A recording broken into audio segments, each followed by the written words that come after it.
ગુજરાત રાજ્યમાં ભાજપામાં છેલ્લા ઘણા સમયથી અસંતોષની ઘટનાઓ બની રહી છે ત્યારે નવા બનેલા ભાજપ અધ્યક્ષ હજુ તો બરાબર ખુરશી સંભાળે તે પહેલા શિસ્તાના ધજાગરા ઉડાવતા બનાવો સામે આવી રહ્યા છે તો બીજી તરફ મંત્રીમંડળમાં થનારા વિસ્તરણ મામલે નેતાઓમાં અસમંજસની સ્થિતિ વચ્ચે ભાજપના નવનિયુક્ત પ્રદેશ અધ્યક્ષ જગદીશ વિશ્વકર્મા આજરોજ રાજકોટ પહોંચે તે પહેલા જ ભાજપના બેનરના મોદીજીના મોઢા ઉપર કોઈ સમય કાળો કૂચડો ફેરવી દેતા ભારે ચકચાર મચી જવા પામી છે તો જગદીશ પંચાલ હાલ ગુજરાત રાજ્યનો પ્રવાસ ખેડી રહ્યા છે જે અંતર્ગત તેઓ આજે રાજકોટની મુલાકાત લેનાર છે અને અહીંયા રેસકોર્સ ખાતે કાર્યકર્તાઓનું સંબોધન કરવાના છે તેવા સમયે ભાજપના એક બેનરમાં વડાપ્રધાન મોદીના ફોટા ઉપર કોઈ મોઢા ઉપર કાળી શાહી લગાવી દેતા ભારે ચકચાર મચી જવા પામી છે જોકે આ ઘટનાની જાણ થતાં કોઈ અનિચ્છનીય ઘટના ન બને તે માટે મનપાની ટીમે અગમચેતી વાપરી તાત્કાલિક બેનર હટાવી દીધું હતું તો ભાજપના પ્રદેશ પ્રમુખ જગદીશ પંચાલની આજની રાજકોટ મુલાકાત સમયે અહીંના ગ્રીનલેન્ડ ચોકડીથી રેસકોર્સ સુધી તેમના સ્વાગત માટેના વિશાળ બેનરો લગાવવામાં આવ્યા છે જે પૈકી બહુમાળી ચોક નજીક લગાવવામાં આવેલા એક બેનરમાં વડાપ્રધાન મોદીના ફોટામાં મોઢા ઉપર અજાણ્યા શખ્સોએ કાળી શાહી લગાવી છે તો આ ઘટનાને લઈને રાજકારણ ગરમાયું છે તો રાજકોટ શહેર ભાજપ દ્વારા પ્રદેશ પ્રમુખને આવકારવા આપવા માટે રાજકોટના રેસકોર્સ મેદાન ખાતે સાંજે 5:30 વાગ્યાથી સભા યોજાનાર છે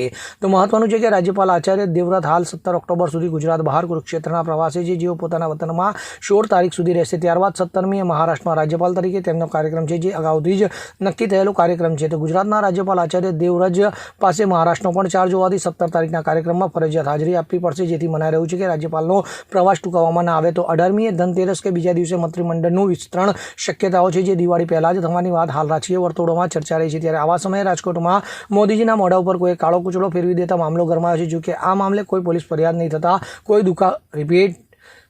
થતાં કોઈ ગુનો દાખલ થયો નથી. Bureau report CN24 news. હવે જુઓ દેશ દુનિયાની તમામ ખબરો તમારી આંગળીના ટેરવે. ઉઠાવો મોબાઈલ અને Google Play Store પરથી ડાઉનલોડ કરો અમારી CN24 ન્યૂઝ મોબાઈલ એપ.